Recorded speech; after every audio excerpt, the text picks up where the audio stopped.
Welcome to Sai Ram Sampath Education. My name is Manikanta. Samachar, a comprehensive coverage of 12 months current affairs for TGPSC Group 1 Mains. So last 1 ఇయర్కి సంబంధించినటువంటి current అఫైర్స్ని base చేసుకొని అందులో group 1 మెయిన్స్కి ఏ విధంగా అడుగుతాడు అనే అంశాల ఆధారంగా దాదాపు అన్ని సబ్జెక్టుల నుంచి ఒక 120+ టాపిక్స్ని తీసుకొని డిస్కస్ చేయడం జరుగుతుంది.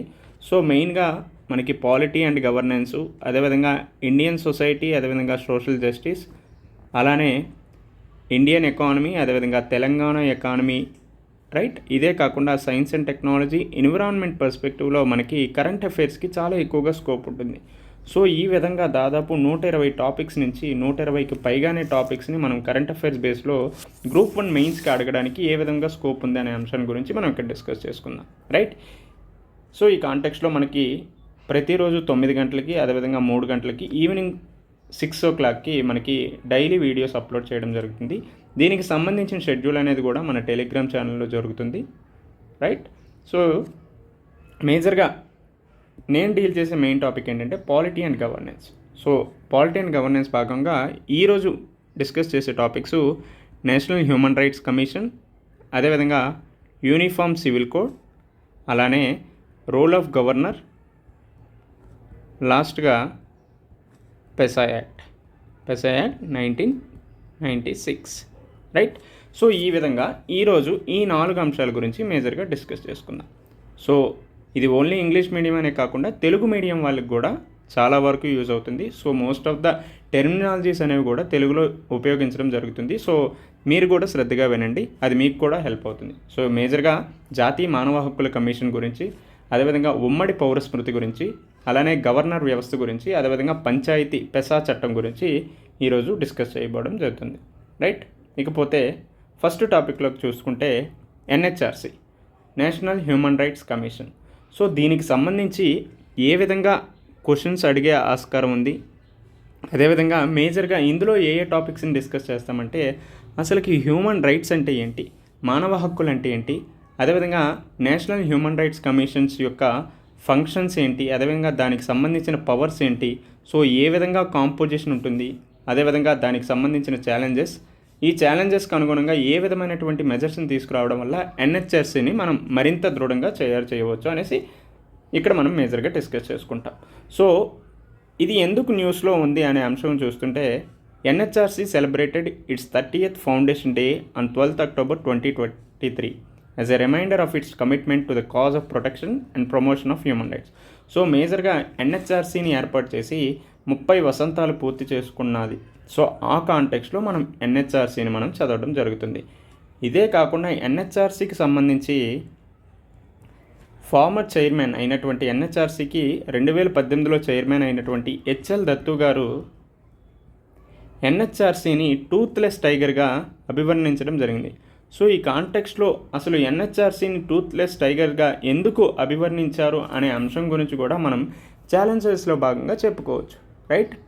ఈ విధంగా చూసుకుంటే ఫస్ట్ మనం ఏ విధంగా ఈ అంశాన్ని కవర్ చేయొచ్చు అంటే, సో ఫస్ట్ ఎన్హెచ్ఆర్సీ, దానికి సంబంధించిన అసలు మానవ హక్కులు అంటే ఏంటి, సో హ్యూమన్ రైట్స్ అంటే ఏంటి. సో ప్రతి వ్యక్తి కూడా every individual possess the fundamental rights, that is nothing but human rights. ప్రతి వ్యక్తికే ఉంటాయి. సో పుట్టిన ప్రతి మానవుడికి సొంతంగా హక్కులు ఉంటాయి, వాటినే మానవ హక్కులుగా చెప్పుకోవచ్చు. మనిషి పుట్టిన ప్రతి వ్యక్తికి పొందే హక్కు, ఒక స్టేట్ అయితే అదేవిధంగా అథారిటీ అయితే ఇవి అందించేది కాదు. ఇవన్నీ కూడా విశ్వజనీయమైనవి, అంటే universal in nature. So human rights అనేవి ఏంటమ్మా, యూనివర్సల్ రైట్ అనేవి పుట్టినప్పటి నుంచే వస్తాయి. సో మానవుడిగా పుట్టిన ప్రతి ఒక్కరికి మానవ హక్కులు అనేవి, హ్యూమన్ రైట్స్ అనేవి ఉంటాయి. అదేవిధంగా స్టేట్ అవ్వచ్చు, అదేవిధంగా అథారిటీ అనేది ఇక్కడ అందించేది కాదు, ఎందుకంటే ఇది యూనివర్సల్ ఇన్ నేచర్. అదేవిధంగా ఇది అందరికీ అప్లికబుల్ అవుతుంది. నేషనాలిటీ పరంగా, రేస్ పరంగా, రిలీజియన్ పరంగా, లాంగ్వేజ్ పరంగా కాకుండా ప్రతి ఒక్క మానవునికి కూడా, ప్రతి ఒక్క హ్యూమన్ బీయింగ్కి కూడా ఈ హ్యూమన్ రైట్స్ అనేవి అప్లికబుల్ అవుతాయని చెప్పడం జరిగింది, రైట్. ఈ కాంటెక్స్లో చూసుకుంటే ఎన్హెచ్ఆర్సీ గురించి మనం మేజర్గా డిస్కస్ చేసుకోవాలంటే ఎన్హెచ్ఆర్సీ అనేది ఎప్పుడు ఏర్పడింది, అదేవిధంగా దానికి సంబంధించిన ఫంక్షన్స్ ఏంటి, రైట్. ఇవే కాకుండా ఏ విధంగా కాంపోజిషన్ ఉంటుంది, అదేవిధంగా దీనికి ఎదురవుతున్న సవాలు, ఇష్యూస్ ఏంటి, సో లాస్ట్గా దీనికి సంబంధించినటువంటి ఏ విధమైనటువంటి మెజర్స్ తీసుకురావాలి, లాస్ట్గా ఎన్హెచ్ఆర్సీ ఏవైనా రిజల్ట్స్ అవుట్కమ్స్ ఏవైనా తీసుకొచ్చిందా, సో ఎన్హెచ్ఆర్సీ ఏర్పడటం వల్ల ఏ విధమైనటువంటి అచీవ్మెంట్స్ని సాధించాము, ఇటువంటి అన్ని అంశాల గురించి కూడా మనం డిస్కస్ చేసుకోవచ్చు. సో దీనికి సంబంధించి మనం ఇక్కడ ఏ అంశాలను డిస్కస్ చేస్తామంటే మేజర్గా ఎన్హెచ్ఆర్సీ అనేది స్టాట్యూటరీ బాడీగా 1993లో ఏర్పడడం జరిగింది. సో దీనికి సంబంధించి protection of human rights act 1993 చట్టం ద్వారా ఎన్హెచ్ఆర్సీని స్టాట్యూటరీ బాడీగా 1993లో ఏర్పాటు చేయడం జరిగింది. Right, the act provides for the establishment of state human rights commission also. So ఈ protection of human rights commission అనేది 1993లో తీసుకురావడం జరిగింది. సో ఈ కాంటెక్స్లో ఎన్హెచ్ఆర్సీని ఏర్పాటు చేయడమే కాకుండా ప్రతి రాష్ట్రానికి కూడా స్టేట్ హ్యూమన్ రైట్స్ కమిషన్ అనేది కూడా ఏర్పాటు చేయడం జరిగింది. అయితే దీనికి సంబంధించి 2006లో కూడా ఒక సవరణ చేయడం జరిగింది, ఒక అమెండ్మెంట్ చేయడం జరిగింది. సో ఈ కాంటెక్స్లో మనం ఎన్హెచ్ఆర్సీ యొక్క ఫంక్షన్స్ ఏంటి అనే అంశం గురించి కూడా ఇక్కడ డిస్కస్ చేసుకుంటాం. సో ఎన్హెచ్ఆర్సీ ఫంక్షన్స్ ఏంటంటే first enquiry, investigate complaints of human rights violations either suo motu and petition from A victim are represented.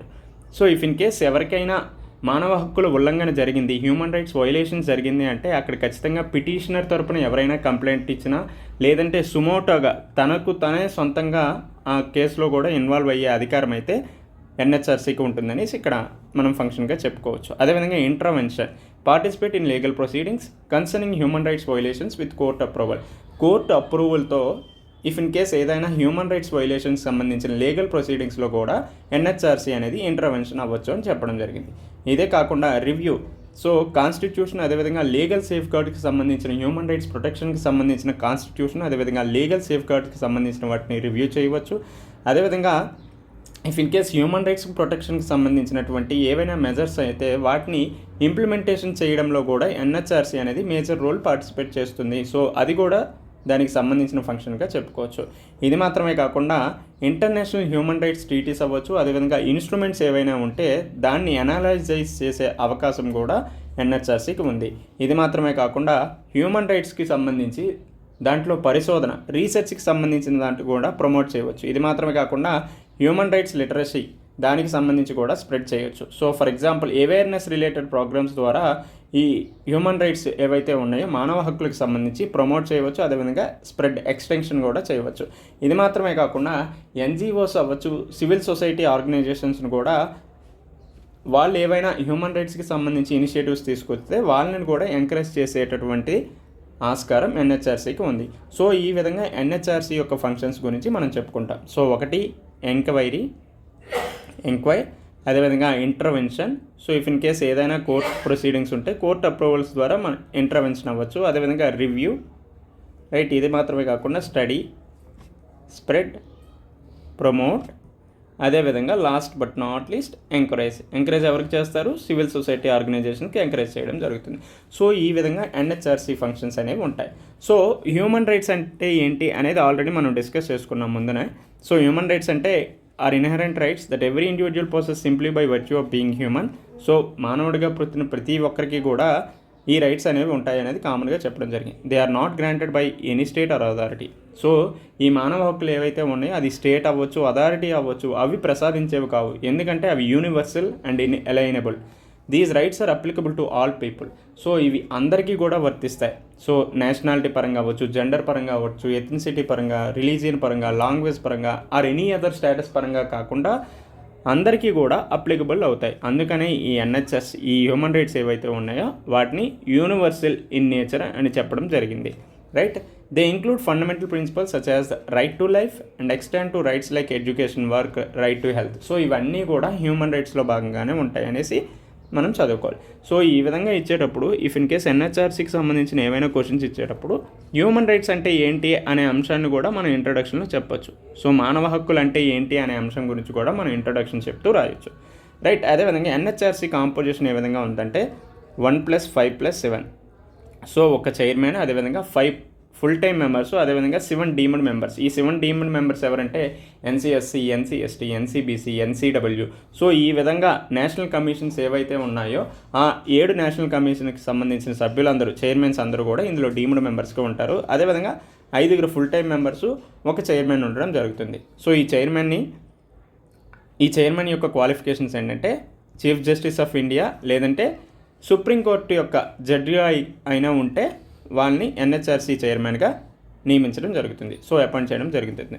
So ఈయన ఏ విధంగా అపాయింట్ చేస్తారంటే the president appoints the chairperson of all the members for a period of 3 years or 70 years. So వీళ్ళని NHRC chairman అవ్వచ్చు. అదేవిధంగా NHRC యొక్క సభ్యులను ఏ విధంగా ఎవరు అపాయింట్ చేస్తారంటే ప్రెసిడెంట్ అపాయింట్ చేస్తారు. సో వీళ్ళని కాలపరిమితి టైం పీరియడ్ అనేది 3 years or 70 years. సో ఏది ముందు వస్తే అది which ever is earlier on the recommendations of ఈ కమిటీ. సో ఈ కమిటీలో ఎవరెవరు సభ్యులు ఉంటారనేది కూడా చదువుకోవాలి. సో ఈ కమిటీలో prime minister, Lok Sabha speaker, ministry of home affairs, అదేవిధంగా leaders of opposition from Lok Sabha and Rajya Sabha, deputy chairman of Rajya Sabha. So they are eligible for reappointment also. So మేజర్గా ఇక్కడ ఏ అంశాల గురించి మనం డిస్కస్ చేసుకుంటామంటే వీళ్ళ యొక్క టైం పీరియడ్ అనేది ఏ విధంగా ఉంటుందంటే 3/70 years. సో ఏది ముందు వస్తే అది. అదేవిధంగా ఎన్హెచ్ఆర్సీ చైర్మన్ అవ్వచ్చు, ఎన్హెచ్ఆర్సీ సభ్యుల్ని ఒక కమిటీ అనేది నియమించడం జరుగుతుంది. సో ఈ కమిటీలో ఎవరెవరు మెంబర్స్ ఉంటారంటే ఆల్రెడీ మనం చెప్పుకున్నాం. సో ఈ విధంగా ప్రైమ్ మినిస్టర్, లోక్సభ స్పీకర్ అవ్వచ్చు, deputy chairman of Rajya Sabha. So ఈ విధంగా ఈ కమిటీలో సభ్యులు ఉంటారని చదువుకోవచ్చు. సో అదేవిధంగా ఈయన రిమూవల్ ఏ విధంగా చేస్తారంటే shall be removed from office by the order of president on the ground of proved misbehaviour or incapacity after the enquiry of the supreme court. So ఈయన్ని మిస్బిహేవియర్ అదేవిధంగా ఇన్కెపాసిటీ ఆధారంగా ప్రెసిడెంట్ రిమూవ్ చేయడం జరుగుతుంది.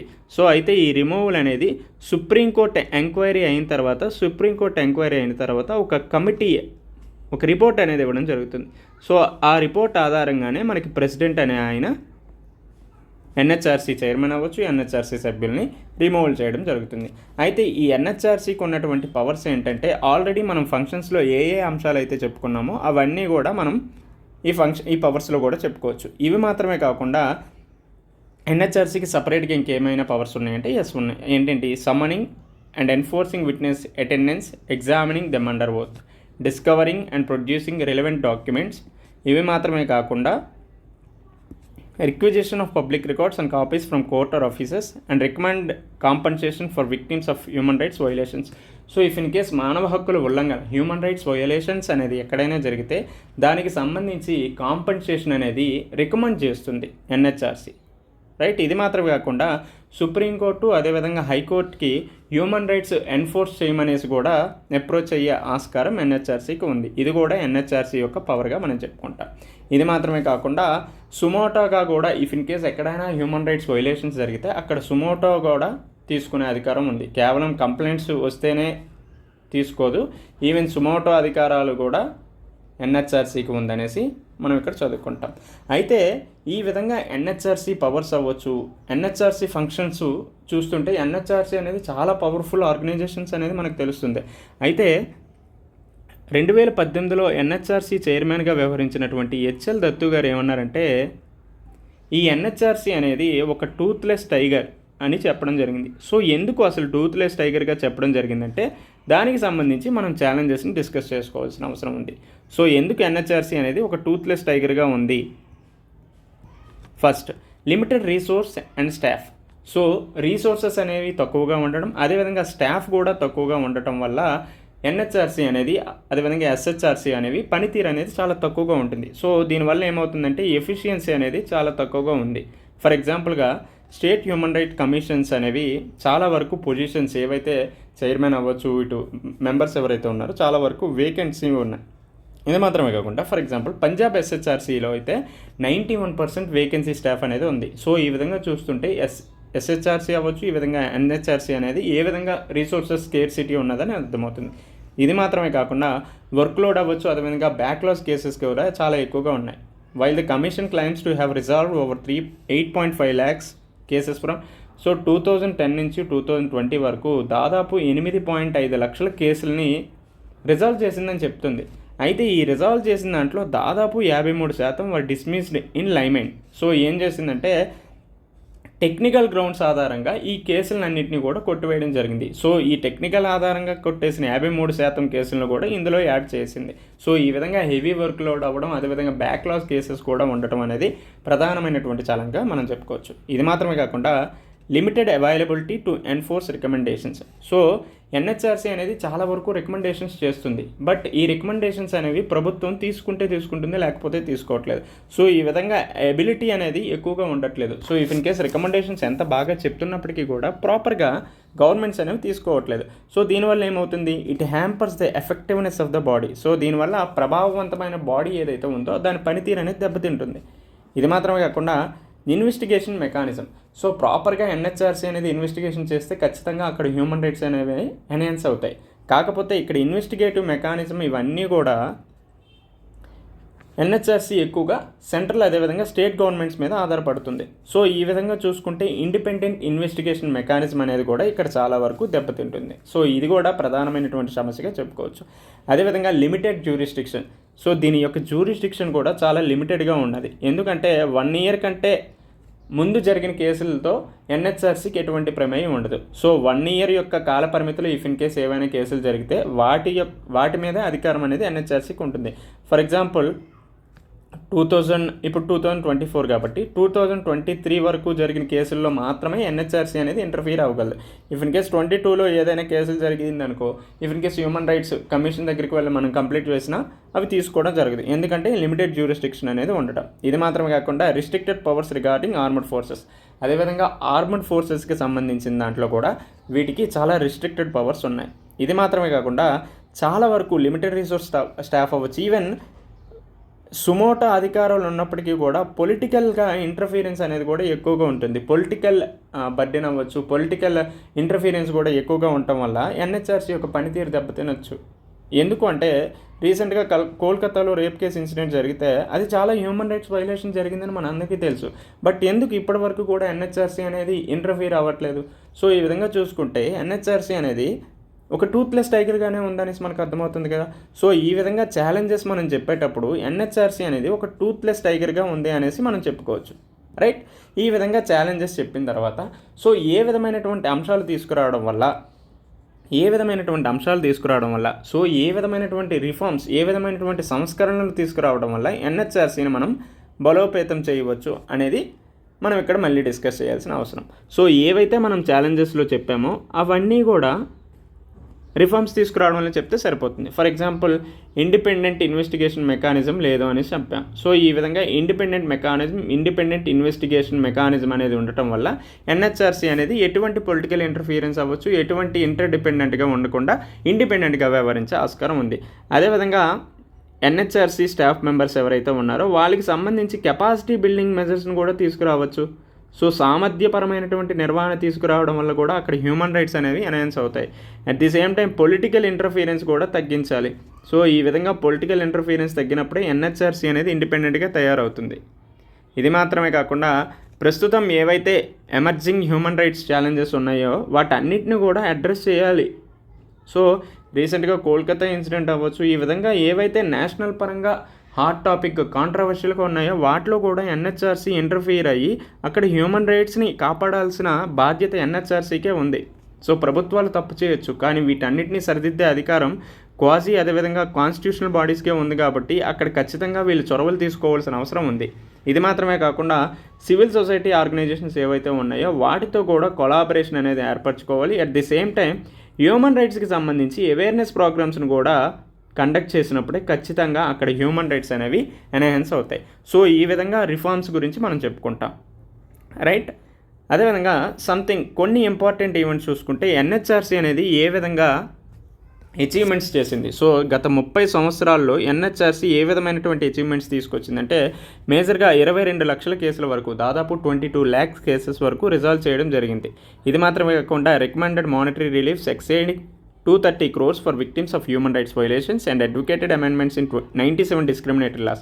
So కేవలం 22 lakh కేసెస్ని resolve చేయడమే కాకుండా compensation, విక్టిమ్స్కి ఇచ్చే కాంపన్సేషన్లో కూడా రికమెండేషన్స్ దాదాపు 230 కోట్ల రికమెండేషన్స్ చేయడం జరిగింది. అదేవిధంగా 97 చట్టాలు ఏవైతే మానవ హక్కులకు ఉల్లంఘన ఉన్నాయో వాటిలో కూడా అమెండ్మెంట్స్ తీసుకురావడం జరిగింది. ఇవే కాకుండా ఈ విధంగా క్రిమినల్ జస్టిస్ సిస్టమ్ అవ్వచ్చు, డిజేబిలిటీ, సీఫేరర్స్, ఇటువంటి ఎల్జీబీటీ కమ్యూనిటీకి సంబంధించినటువంటి అనేక అంశాల్లో కూడా ఎన్హెచ్ఆర్సీ అనేది ముఖ్య పాత్ర పోషించింది. సో ఈ విధంగా అచీవ్మెంట్స్ గురించి మనం చెప్పుకుంటాం. సో ఈ విధంగా ఈ అచీవ్మెంట్స్ని మనం ఎక్కడ యూజ్ చేయొచ్చు అంటే మేజర్గా ఎన్హెచ్ఆర్సీ అనేది టూత్లెస్ టైగర్గా హెచ్ఎల్ దత్తు గారు చెప్పారు కదా. సో ఆ టూత్లెస్ టైగర్గా ఎందుకు అని చెప్తూనే at the same time NHRC అనేది టూత్లెస్ టైగర్ కాదు అని చెప్పాలంటే అక్కడ అచీవ్మెంట్స్ గురించి చెప్తూనే దానికి సంబంధించిన ఫంక్షన్స్ని కూడా యాడ్ చేస్తే చాలా వరకు వాల్యూ యాడెడ్గా ఉంటుంది. సో ఈ విధంగా ఎన్హెచ్ఆర్సీ అనే అంశాన్ని మనం డిస్కస్ చేసుకుంటాం. సో ఇది కాకుండా దీనికి సంబంధించి ఎక్స్ట్రా మైల్ ఇన్ కేస్ ఎన్హెచ్ఆర్సీకి సంబంధించి ఇంకేదైనా కావాలంటే universal declaration of human rights 1948 అదేవిధంగా ఎన్హెచ్ఆర్సీని కూడా మనం చదువుకుంటే వాల్యూ యాడెడ్గా ఉంటుంది. ఎందుకంటే హ్యూమన్ రైట్స్ డేని మనం 10th డిసెంబర్ని జరుపుకుంటాం. ఎందుకంటే universal declaration of human rights అనేది అమల్లోకి వచ్చిన రోజునే హ్యూమన్ రైట్స్ డేగా జరుపుకుంటాం. సో ఇది వచ్చి 75 వసంతాలు 75 ఇయర్స్ కంప్లీట్ చేసుకున్నందున ఇన్ కేస్ దీనికి సంబంధించి ఎన్హెచ్ఆర్సీ గురించి కూడా అడిగే ఆస్కారం ఉంది కాబట్టి సో ఈ అంశాలను కూడా మనం చదువుకుంటే వాల్యూ యాడెడ్గా ఉంటుంది. సో దీనికి సంబంధించిన కంటెంట్ అంతా కూడా మన యొక్క టెలిగ్రామ్ ఛానల్లో ఉంటుంది. సో మీకు ఇన్ కేస్ దీనికి సంబంధించిన పీడిఎఫ్ కావాలన్నా కూడా టెలిగ్రామ్ ఛానల్ ఉంటుంది, చూడండి. రైట్, ఈ విధంగా మనం ఎన్హెచ్ఆర్సీ గురించి డిస్కస్ చేసుకుంటాం. ఐ హోప్ మీ అందరికీ ఎన్హెచ్ఆర్సీ గురించి అర్థమైంది అనుకుంటున్నా. సో రైట్, ఇకపోతే ఇంకొక అంశం గురించి చూసుకుంటే పెసా యాక్ట్ గురించి మనం ఇప్పుడు డిస్కస్ చేసుకుందాం. రైట్, సో ఈ అంశాలు అనేవి చాలా ఇంపార్టెంట్ అండి. సో ఇన్ కేస్ ఇంతవరకు ఎవరైనా చదువుకోకపోతే ఈ అంశాలను ఖచ్చితంగా చదవండి, చాలా ఇంపార్టెంట్. రైట్, ఇకపోతే పెసా యాక్ట్. సో మేజర్గా పెసా యాక్ట్ గురించి ఏ అంశాలు చదువుతామంటే పెసా యాక్ట్లో ఉన్నటువంటి ఇంపార్టెంట్ ప్రావిజన్స్ ఏంటి, అసలు పెసా యాక్ట్ అనేది ఎందుకు తీసుకొచ్చారు 1996లో, అదేవిధంగా మేజర్గా కరెంట్ ఈవెంట్స్లో ఎందుకు పెసా చట్టం ఉంది, సో దాన్ని ఇంటర్లింక్ చేసుకొని ఏ విధంగా మనకి ఎగ్జామ్ స్కోప్లో అడుగుతాడు, అదేవిధంగా పెసాకి ఎదురవుతున్న సమస్యలు, ఛాలెంజెస్, సవాళ్ళు ఏంటి, సో ఈ ఛాలెంజెస్, సమస్యలు ఏవైతే ఉన్నాయో దానికి సంబంధించి వే ఫార్వర్డ్ని మనం ఏ విధంగా చెప్పొచ్చు. సో ఈ విధంగా పెసాకి సంబంధించి అన్ని అంశాలను మనం కవర్ చేస్తాం. సో మేజర్గా ఎగ్జామ్ పర్స్పెక్టివ్లో మనకి క్వశ్చన్ అడిగితే ఎలా అడుగుతానంటే PESA 1996 was enacted with a view to conserving local traditions and cultural practices of the tribal people. In this context discuss the key features of PESA act and what are the challenges in its implementation. So ఈ PESA చట్టం అనేది local tradition అదేవిధంగా cultural ప్రాక్టీసెస్కి సంబంధించినటువంటి వాటిని conserve చేయడానికి తీసుకురావడం జరిగింది. అయితే ఈ పెసా చట్టం అమలు చేసే క్రమంలో అనేకమైన సమస్యలు ఎదురవుతున్నాయి. అదేవిధంగా ఈ కల్చరల్ ప్రాక్టీసెస్ అదేవిధంగా ట్రెడిషన్స్ ఏవైతే ఉన్నాయో వాటిని కన్జర్వ్ చేయడానికి ఏ విధమైనటువంటి లక్షణాలు పెసా చట్టంలో ఉన్నాయి, అదేవిధంగా దానికి సవాళ్ళు ఏంటి, సో లాస్ట్గా వే ఫార్వర్డ్, ఈ సవాళ్ళను అనుగుణంగా మనం ఏ విధమైనటువంటి మెజర్స్ తీసుకురావడం వల్ల ఈ పెసా చట్టాన్ని మరింత మంచిగా అమలు చేయవచ్చు అనే అంశాల గురించి మనం డిస్కస్ చేసుకుంటాం. రీసెంట్గా ఎందుకు న్యూస్లో ఉందంటే Odisha government introduce the draft of the Odisha గ్రామ Panchayat extension పెసా rules 2023 under పెసా act 1996. So ఈ కాంటెక్స్లో మనం దీని గురించి చదువుకుంటాం. ఇదే కాకుండా గుజరాత్కి సంబంధించిన గుజరాత్ అసెంబ్లీలో కూడా దీనికి సంబంధించి పెసా రూల్స్ని అమెండ్మెంట్ చేయడం జరిగింది. అదేవిధంగా రీసెంట్గా పతల్గడి మూవ్మెంట్, జార్ఖండ్లో పతల్గడి మూవ్మెంట్ ఎక్కువగా ప్రాముఖ్యతలో ఉన్నది కాబట్టి సో ఈ కాంటెక్స్లో మనం ఈ పెసా చట్టాన్ని ఈ పతల్గడి మూవ్మెంట్తో ఇంటర్లింక్ చేసుకొని చదువుకోవాలి. రైట్, ఈ విధంగా చూసుకుంటే పెసా చట్టం అనేది ఎందుకు వచ్చింది అనేది మనం చదువుకోవాలి. Right, పెసా act 1996 extended the provisions of 73rd Constitutional Amendment Act to 5th Schedule areas as per the recommendations of Bhuria committee. So Bhuria కమిటీని 1995లో ఏర్పాటు చేయడం జరిగింది. సో మేజర్గా ఈ 5 షెడ్యూల్ ఏరియాస్ ఏదైతే ఉందో 5th షెడ్యూల్ ఏరియా ఏదైతే ఉన్నాయో ఈ 5th షెడ్యూల్ ఏరియాస్లో ఈ గ్రామ సభ అదేవిధంగా 73rd కాన్స్టిట్యూషనల్ అమెండ్మెంట్ యాక్ట్ని అమలు చేయాలనే ఉద్దేశంతో ఈ బురియా కమిటీని వేశారు. సో ఈ కమిటీ కూడా పెసా చట్టాన్ని తీసుకురావాలి, దీనికి అనుగుణంగా ఈ 5th షెడ్యూల్ ఏరియాస్లో కూడా డెమోక్రటిక్ డీసెంట్రలైజేషన్, ప్రజాస్వామ్య వికేంద్రీకరణ తీసుకురావాలని చెప్పింది. సో దీనివల్ల పెసా చట్టం 1996 తీసుకొచ్చింది. సో మేజర్గా హిస్టారికల్ పరంగా ట్రైబల్ కమ్యూనిటీస్ అనేవి సెల్ఫ్ గవర్న్గా ఉండేవి. సో ఎటువంటి ఇంటర్ఫీరెన్స్, అవుట్ సైడర్స్ ఇంటర్ఫీరెన్స్ లేకుండా వాళ్ళంతటా వాళ్ళే అక్కడ చట్టాలు ఏర్పరచుకునేవారు. ఆ చట్టాలకు అనుగుణంగానే వాళ్ళు అక్కడ ఉండే ఇవన్నీ కూడా జరుపుకునేవారు. అయితే ఎప్పుడైతే కొలోనియల్ రూల్ అదేవిధంగా పోస్ట్ ఇండిపెండెన్స్ ఎరా ఎప్పుడైతే వచ్చిందో అప్పటి నుంచి వాళ్ళ యొక్క సిస్టమ్ ఏదైతే ఉందో అది డిస్రప్ట్ అయింది. సో మేజర్గా ఇండియస్ ట్రైబల్ కమ్యూనిటీ ఏ అంశాల్లో ఇబ్బందులు పడుతుందంటే డిస్ప్లేస్మెంట్ అయింది, అదేవిధంగా రీసోర్స్ లాస్ అయింది, మార్జినైజ్డ్ కమ్యూనిటీగా మారటం వల్ల అనేక సమస్యలకు ఎదురవుతున్నారు. ఈవెన్ 1947 నుంచి 95 వరకు కూడా అనేక సమస్యలకు ఎదురయ్యారు. మేజర్గా డిస్ప్లేస్మెంట్ అవ్వచ్చు, రిసోర్స్ లాస్ అవ్వచ్చు, అదేవిధంగా మార్జినైజేషన్ పరంగా అనేక సమస్యలను ఈ కమ్యూనిటీస్ అనేవి ఎదుర్కొన్నారు. సో దీనికి అనుగుణంగా రాజ్యాంగంలో ఫిఫ్త్ షెడ్యూల్ ఏరియా వచ్చినప్పటికీ కూడా ప్రజాస్వామ్య వికేంద్రీకరణ అనేది ఇక్కడ సాధ్యపడలేదు. దీనికి అనుగుణంగా ఈ పెసా చట్టం అనేది తీసుకొచ్చారు. So the aim of the పెసా act was to preserve tribal decision making process. So ఈ విధంగా హిస్టారికల్ పరంగా ట్రైబల్ కమ్యూనిటీస్ ఏ విధంగా గవర్న్ చేశాయో దానికి అనుగుణంగా ఈ పెసా చట్టం తీసుకొచ్చారు. It granted extensive powers to గ్రామ సభ. సో దీనికి అనుగుణంగా గ్రామ సభలు ఏవైతే ఉన్నాయో వాటికి ఫుల్ రైట్స్, పవర్స్ అనేవి ఇవ్వడం జరిగింది. While state legislature were given advisory roles to ensure proper functioning. So ఇక్కడ స్టేట్ గవర్నమెంట్స్కి కేవలం అడ్వైజరీ రోల్ మాత్రమే ఉండడం జరిగింది. సో ఈ విధంగా పెసా చట్టం అనేది 10 రాష్ట్రాల్లో అమలు చేయడం జరిగింది. సో ఆ 10 స్టేట్స్ ఏంటి అనేది మనం ఇక్కడ డయాగ్రమెటిక్ రిప్రజెంటేషన్ వేసుకుంటే చాలా వాల్యూ అడగడం ఉంటుంది, రైట్. సో ఈ విధంగా ఆ 10 రాష్ట్రాలు ఏ ఏ అంశాల గురించి మనం డిస్కస్ చేసుకుంటే మేజర్గా ఏపీ, ఆంధ్రప్రదేశ్, అదేవిధంగా తెలంగాణ, ఛత్తీస్గఢ్, జార్ఖండ్, ఒడిస్సా, మధ్యప్రదేశ్, అదేవిధంగా గుజరాత్, రాజస్థాన్, హిమాచల్ ప్రదేశ్, రైట్, హిమాచల్ ప్రదేశ్.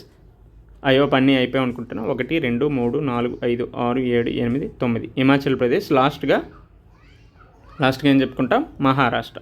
సో ఈ విధంగా 10 రాష్ట్రాల్లో కూడా ఈ పెసా చట్టాన్ని అనేది తీసుకురావడం జరిగింది. సో ఈ విధంగా పెసా చట్టం గురించి అడిగితే, పెసా యాక్ట్ గురించి అడిగితే ఈ type of graphical representation, diagrammatic representation వేస్తే చాలా వాల్యూ యాడెడ్గా ఉంటుంది, రైట్. సో అయితే ఈ పెసా చట్టంలో ముఖ్యమైనటువంటి అంశాలు చూసుకుంటే మేజర్గా గ్రామ సభని ఎస్టాబ్లిష్మెంట్ చేసే అధికారాన్ని ఇక్కడ ఇచ్చారు.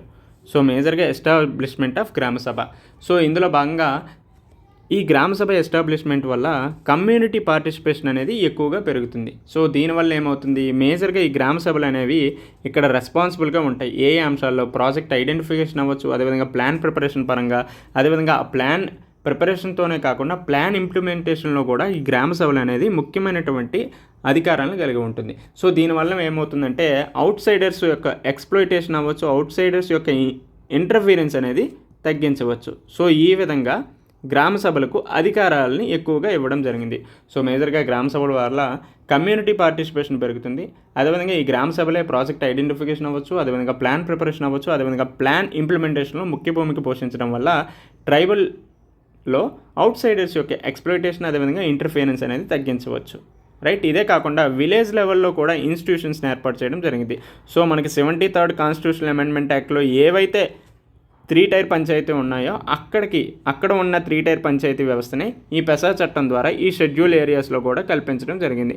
సో మేజర్గా గ్రామ సభ, అదేవిధంగా గ్రామ పంచాయతీస్, అదేవిధంగా మండల్ పంచాయతీస్ అనేవి ఏర్పాటు చేయడం జరిగింది, రైట్. ఇవన్నీ కూడా సర్వీస్ అండ్ ఎగ్జిక్యూటివ్ డెవలప్మెంట్ల పరంగా మాత్రమే ఏర్పాటు చేశారు. ఇది మాత్రమే కాకుండా దీనికి సంబంధించిన పవర్స్ అండ్ ఫంక్షన్స్, ముఖ్యంగా గ్రామ సభకు పవర్స్ అండ్ ఫంక్షన్స్ పరంగా చూసుకుంటే ముఖ్యంగా గ్రామ సభకు సిగ్నిఫికెంట్ అథారిటీగా ఇక్కడ గుర్తించడం జరిగింది.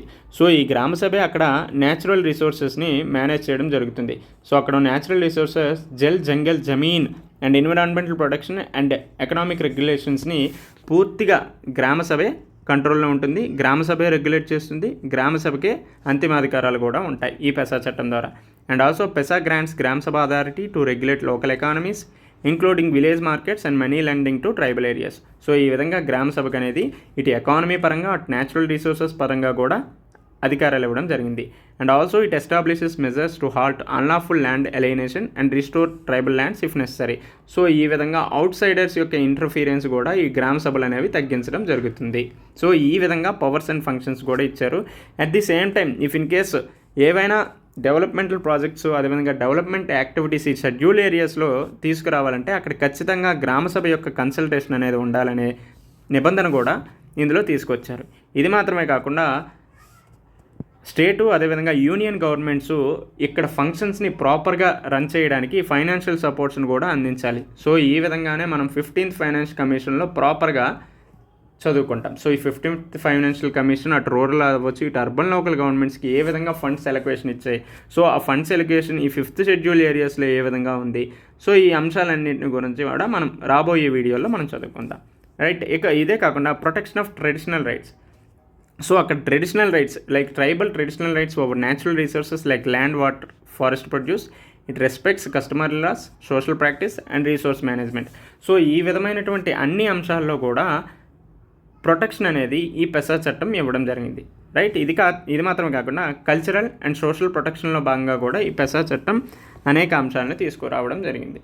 సో మేజర్గా ఇన్ని పాజిటివ్స్ ఉన్నప్పటికీ కూడా, ఇన్ని ఫీచర్స్ ఉన్నప్పటికీ కూడా ఈ విధంగా డెమోక్రటిక్ డీసెంట్రలైజేషన్ని ఈ 5th షెడ్యూల్ ఏరియాస్లో తీసుకువచ్చినప్పటికీ కూడా అనేక ఇష్యూస్, అనేక ఛాలెంజెస్ అనేవి ఈ పెసా చట్టానికి అవ్వచ్చు, ఇటు 5th షెడ్యూల్ ఏరియాస్కి సంబంధించినవి ఎదురవుతున్నాయి. సో మేజర్గా ఆ ఇష్యూస్ ఏంటంటే, ఫస్ట్ స్టేట్ గవర్నమెంట్స్ నుంచి రిలక్టెన్స్ అనేది ఎదురవుతుంది. స్టేట్ గవర్నమెంట్స్ నుంచి రిలక్టెన్స్ అనేది ఎదురవుతుంది. సో ప్రాపర్గా లెటర్ అండ్ స్పిరిట్లో ఉన్నప్పటికీ కూడా దీని యొక్క అమలు అనేది చాలా పేలవంగా ఉంది. ఎందుకంటే స్టేట్ గవర్నమెంట్స్ యొక్క రిలక్టెన్స్. ఇది మాత్రమే కాకుండా గ్రామ సభకు అంతిమ అధికారాలు, పూర్తి అధికారాలు ఇచ్చాము అన్నప్పటికీ కూడా ఇక్కడ రిస్ట్రిక్టెడ్ పవర్స్గానే ఉన్నాయి. సో పేపర్లో ఉన్నంత ఇది రియాలిటీలో అనేది ఇక్కడ గ్రామ సభలకు అధికారం లేదు. ఇది మాత్రమే కాకుండా కొన్ని ప్రావిజన్స్ ఏవైతే ఉన్నాయో అవి కూడా మిస్ఇంటర్ప్రిటెడ్గా ఉన్నాయి. ఇది మాత్రమే కాకుండా ministerial coordinations, inter ministerial coordination అనేది కూడా చాలా పేలవంగా ఉంది, రైట్. ఇంటర్ మినిస్ట్రియల్ కోఆర్డినేషన్ కూడా చాలా పేలవంగా ఉంది.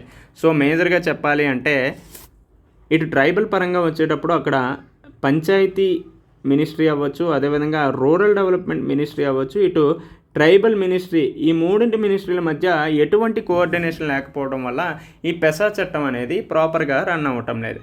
ఇది మాత్రమే కాకుండా ప్రాపర్గా ల్యాండ్ కాన్ఫ్లిక్ట్స్ కూడా ఎక్కువ అవుతున్నాయి. ఎందుకు అంటే అవుట్ సైడర్స్ యొక్క ఇంటర్ఫియరెన్స్ అవ్వచ్చు, అదేవిధంగా ఫారెస్ట్ రైట్స్ కన్జర్వేషన్ యాక్ట్స్ అవ్వచ్చు. సో ఈ విధంగా చట్టాలు రావడం వల్ల భూ తగాదాలు, ల్యాండ్ కాన్ఫ్లిక్ట్స్ అనేవి పెరుగుతున్నాయి. సో ఈ కాంటెక్స్లో భాగంగానే పత్తల్గడి మూమెంట్ అనేది కూడా అక్కడ రావడం జరిగింది, Pathalgadi movement. So if in case PESA చట్టం గురించి ఏదైనా అడిగారంటే మనం అక్కడ ఇంట్రడక్షన్లో ఈ పత్తల్గడి మూమెంట్ గురించి రాస్తే చాలా వాల్యూ యాడెడ్గా ఉంటుంది, రైట్. ఇది మాత్రమే కాకుండా గ్రామ సభ ఏదైతే ఉందో అక్కడ కన్సల్టేషన్ అనేది మ్యాండేటరీగా ఇవ్వడం జరిగింది. గ్రామ సభ యొక్క కన్సల్టేషన్ అనేది మ్యాండేటరీ అయితే అప్రూవల్ అనేది అవసరం లేదు ఇక్కడ. సో ఈ విధంగా చట్టంలో ఉన్న లొసుగులను వినియోగించి ఈ పెసా చట్టాన్ని దుర్వినియోగం పరచడం జరుగుతుంది. ఇది మాత్రమే కాకుండా లిమిటెడ్ కవరేజ్ కూడా ప్రధానమైనటువంటి సమస్యగా ఉంది. సో ఏంటి ఆ లిమిటెడ్ కవరేజ్? సో ఈ 10 షెడ్యూల్ ఏరియాస్ ఏవైతే ఉన్నాయో అక్కడ గ్రామ సభకు అంతిమ అధికారాలు ఇస్తున్నారు, సో అబ్సల్యూట్ పవర్స్ ఇస్తున్నారు. సో మిగతా ఏవైతే నాన్ షెడ్యూల్ ఏరియాస్ ఉన్నాయో అక్కడ ఈ పెసా చట్టం అమలు కాకపోవడం వల్ల ఇక్కడ ప్రజలు కూడా చాలా సమస్యలకు గురవుతున్నారు. సో ఈ విధంగా లిమిటెడ్ కవరేజ్ అనేది కూడా ప్రధానమైనటువంటి సమస్యగా చెప్పుకోవచ్చు.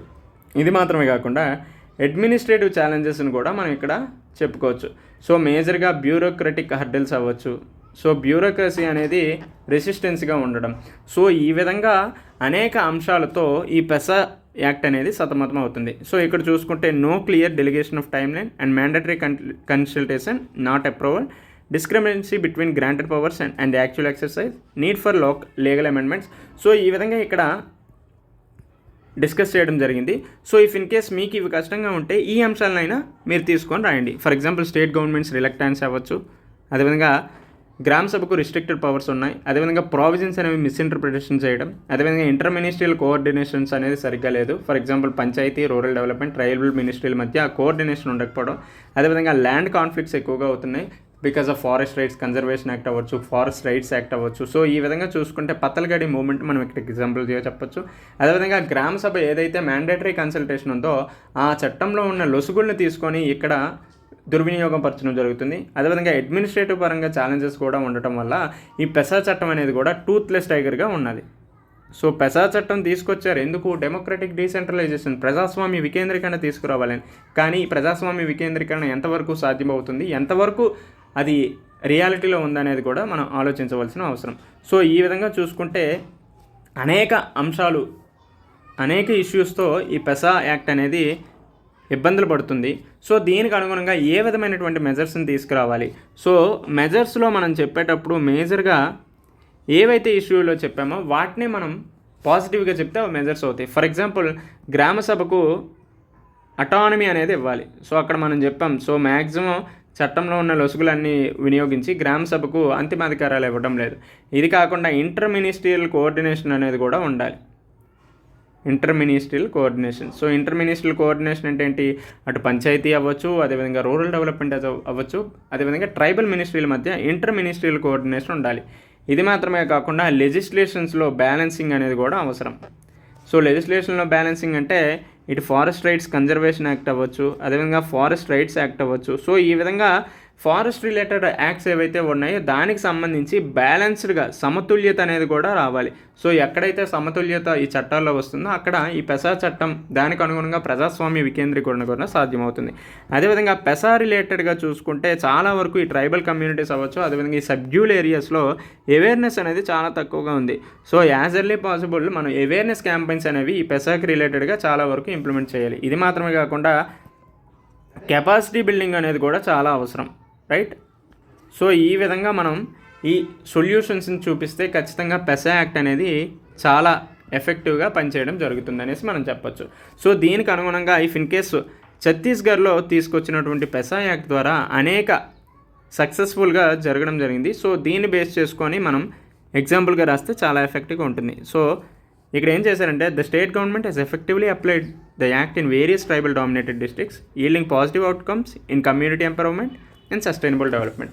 సో ఈ చట్టం అమలు చేయడం వల్ల అటు కమ్యూనిటీ ఎంపవర్మెంట్ పరంగా అయినా అదేవిధంగా సస్టైనబుల్ డెవలప్మెంట్ కూడా సాధించడం జరిగింది. సో మెయిన్గా ఈ పెసా చట్టం వల్ల అక్కడ ఫారెస్ట్ కవర్స్, అదేవిధంగా revival of traditional forest, at the same time better livelihoods for local కమ్యూనిటీస్ని సాధించడం వల్ల ఈ పెసా చట్టం అనేది చాలా బెటర్ రిజల్ట్స్ అనేది ఈ ఛత్తీస్గఢ్ గవర్నమెంట్ అనేది తీసుకురావడం జరిగింది. సో మేజర్గా ఫారెస్ట్ కవర్ ఇంక్రీజ్ అయింది, అదేవిధంగా ట్రెడిషనల్ ఫారెస్ట్లు కూడా రివైవల్ అవ్వడం జరిగింది. At the same time local కమ్యూనిటీస్కి లైవ్లీవుడ్ కూడా రావడం జరిగింది. సో ఈ విధంగా సక్సెస్ఫుల్ ఇంప్లిమెంటేషన్ అనేది జరిగిందని చెప్పుకుంటాం.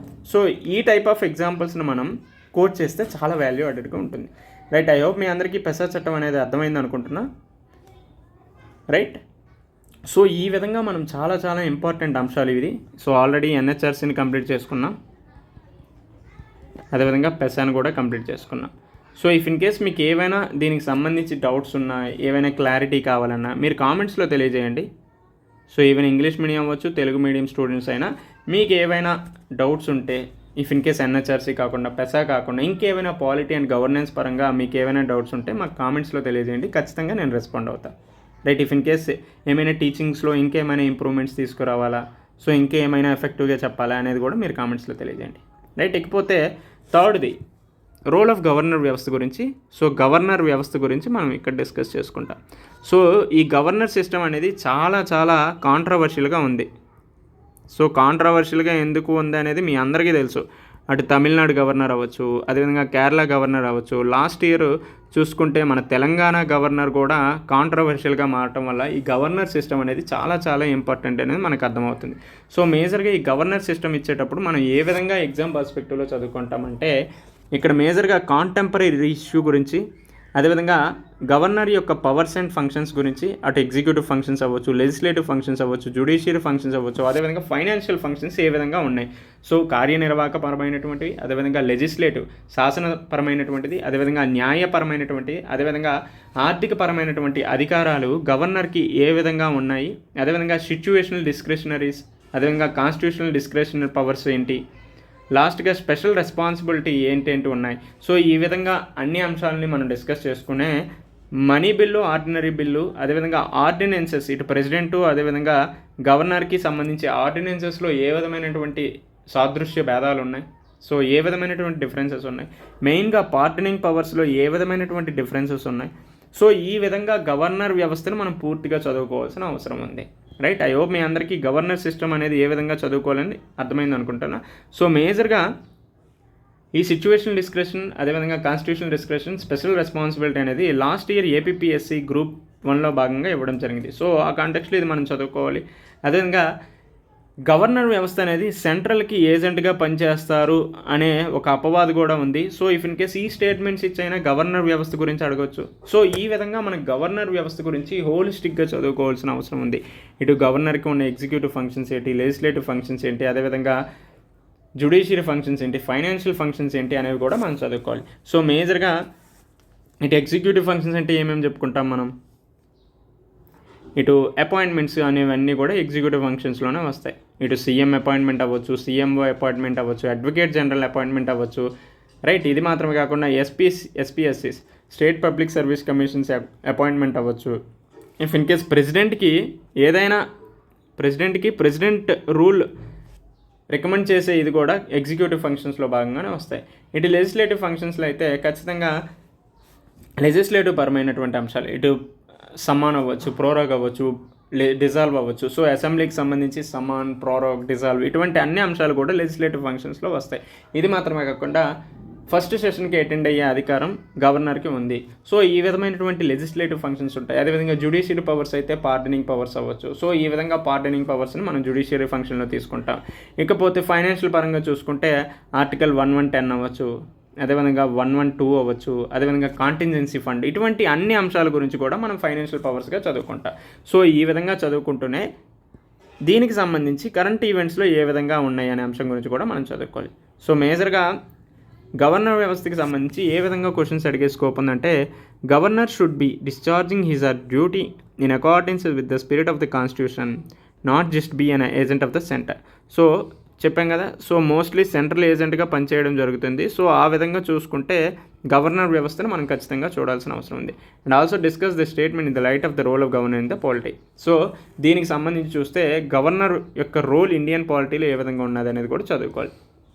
సో మేజర్గా ఎందుకు ఎక్కువగా న్యూస్లో ఉందంటే తమిళనాడు గవర్నర్ అవ్వచ్చు, కేరళ గవర్నర్ అవ్వచ్చు, అదేవిధంగా ఢిల్లీ యొక్క లెఫ్టినెంట్ గవర్నర్ అవ్వచ్చు, అదేవిధంగా ప్రీవియస్ ఇయర్లో చూసుకుంటే తెలంగాణ గవర్నర్ కూడా స్టేట్ గవర్నమెంట్స్తో ప్రాపర్గా కోఆర్డినేషన్ అనేది ఉండట్లేదు. సో ఈ విధంగా చూసుకుంటే ఈ గవర్నర్ వ్యవస్థ గురించి మనం హోలిస్టిక్గా, కాంట్రవర్షియల్గా, క్రిటికల్లీ అనలైజ్గా చదువుకోవాల్సిన అవసరం ఉంది. రైట్. సో ఇక్కడ మేజర్గా background of the case. So Kerala, Tamil Nadu and Punjab had filed petitions against the governors in the supreme court over pending bills. So మేజర్గా ఈ బిల్స్ ఏవైతే ఉన్నాయో, so for example money bill అవ్వచ్చు, అదేవిధంగా ఆర్డినరీ బిల్స్ అనేవి ఖచ్చితంగా గవర్నర్ యొక్క అసెంట్ అయితేనే అది యాక్ట్గా మారుతుంది. So if in case governor యొక్క అసెంట్ లేకుండా ఉంటే ఖచ్చితంగా అది చట్టరూపం దాల్చదు. దానివల్ల ఎటువంటి నిధులను అవ్వచ్చు, ఎటువంటి అధికారాలు కూడా ఉండకపోవడం జరుగుతుంది. సో దీనివల్ల ఏమవుతుందంటే ప్రాపర్గా పాలసీ ఇంప్లిమెంటేషన్ అవ్వకపోవచ్చు. సో ఈ విధమైనటువంటి సమస్యలన్నీ ఉన్నాయి. సో ఈ విధంగా బ్యాక్గ్రౌండ్ ఆఫ్ ది కేసును మనం పరిశీలిస్తే, Kerala alleges governor inaction on 8 assembly bills. So దాదాపు కేరళ గవర్నరు 8 బిల్స్ని పెండింగ్ చేయడం జరిగింది. దాదాపు 2 సంవత్సరాల నుంచి 8 బిల్స్ని పెండింగ్లో చేశారు. అదేవిధంగా పంజాబ్ గవర్నర్ చూసుకుంటే 3 మనీ బిల్స్ని పెండింగ్ చేశారు.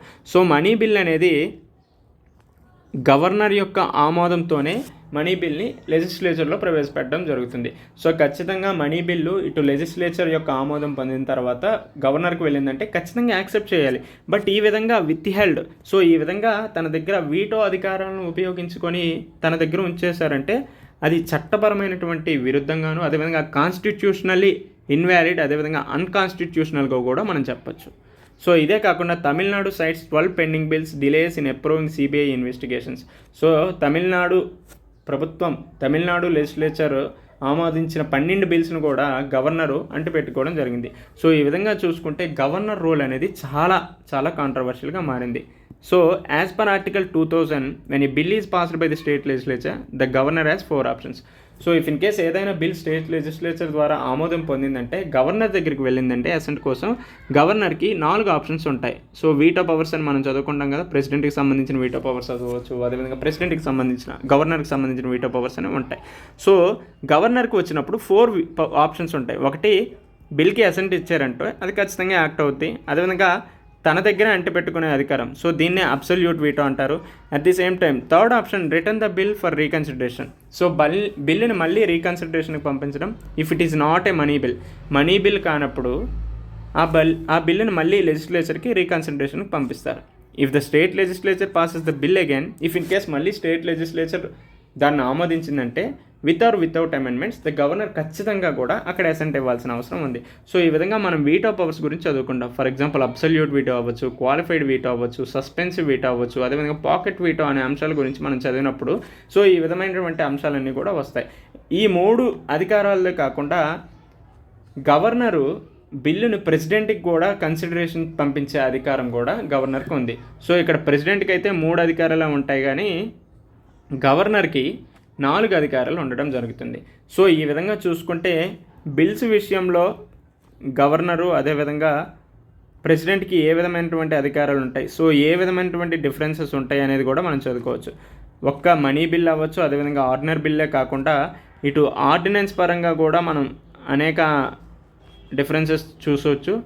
ఇది మాత్రమే కాకుండా పార్డనింగ్ పవర్ని కూడా మనం డిఫరెన్సెస్లో భాగంగా చదువుకోవచ్చు, రైట్. సో ఈ విధంగా మనం ఈ గవర్నరు అదేవిధంగా ప్రెసిడెంట్కి సంబంధించి డిఫరెన్సెస్ చదువుకోవాలి. సో మేజర్గా ఇక్కడ మనీ బిల్స్ని ఎక్కువగా పెండింగ్ చేస్తున్నారు అనే అంశంలో చదువుతున్నాం కాబట్టి సో మేజర్గా ఎకానమీ పర్స్పెక్టివ్లో చదువుకోవాలి. సో ఈవెన్ పాలిటీ పర్స్పెక్టివ్ ఇచ్చిన ఎకానమీ పరంని లింక్ చేసుకుని కూడా చదువుకోవాలి. So notably the constitution does not prescribe a specific time limit for the governor to return bill for consideration.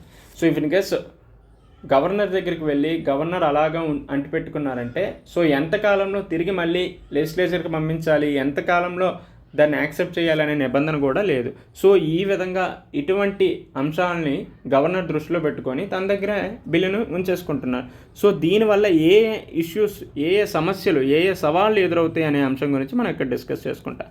So మేజర్గా పాలసీ స్టాగ్నేషన్ అనేది ఏర్పడుతుంది. సో అన్రిజాల్వ్డ్ బిల్స్ వల్ల policy progress అనేది ఉండదు.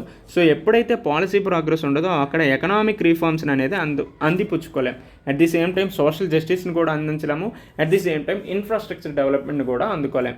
సో మేజర్గా పాలసీ అనేది ప్రోగ్రెస్ లేకపోతే అక్కడ ఎకనామిక్ రిఫార్మ్స్ అవ్వచ్చు, ఎకనామిక్ గ్రోత్ని కూడా సాధించలేం. సో ఎకనామిక్ గ్రోత్ ఎక్కడైతే ఉండదో అక్కడ సోషల్ జస్టిస్ అనేది సాధించలేం. సోషల్ జస్టిసు, ఎకనామిక్ గ్రోత్ ఏది లేకపోతే అక్కడ ఇన్ఫ్రాస్ట్రక్చర్ని కూడా మనం డెవలప్ చేయలేం. సో ఈ విధంగా బిల్లు అనేది ఆమోదం చేయకుండా గవర్నర్ అంటిపెట్టుకుంటే ఏ విధమైనటువంటి సమస్యలు ఎదురవుతాయి అనేది మనం చూడొచ్చు. ఒకటి పాలసీ స్టాగ్నేషన్, అదేవిధంగా uncertainty for stake holders. So ఈ డిలేడ్ బిల్స్ వల్ల ప్రభుత్వంలో అవ్వచ్చు, ఇటు మార్కెట్లో అవ్వచ్చు, ఇటు వ్యాపార పరంగా కూడా అన్సర్టనిటీ అనేది ఏర్పడుతుంది. సో ఎప్పుడైతే అన్సర్టనిటీ ఏర్పడుతుందో లాంగ్ టర్మ్ ప్లానింగ్గా బిజినెస్ ఎవరైనా ఏర్పాటు చేయాలనుకుంటే వాళ్ళ మీద ఖచ్చితంగా ప్రభావం చూపిస్తుంది. కాబట్టి వాళ్ళు ప్రాపర్గా ఇన్వెస్ట్మెంట్స్ అనేవి చేయడానికి ఇష్టపెట్టుకోరు. సో దీనివల్ల ఏమవుతుంది, ఆ రాష్ట్ర ప్రభుత్వంలో అవ్వచ్చు, ఆ రాష్ట్రంలో ప్రాపర్గా ఇన్వెస్ట్మెంట్స్ వచ్చే స్కోప్ తగ్గుతుంది.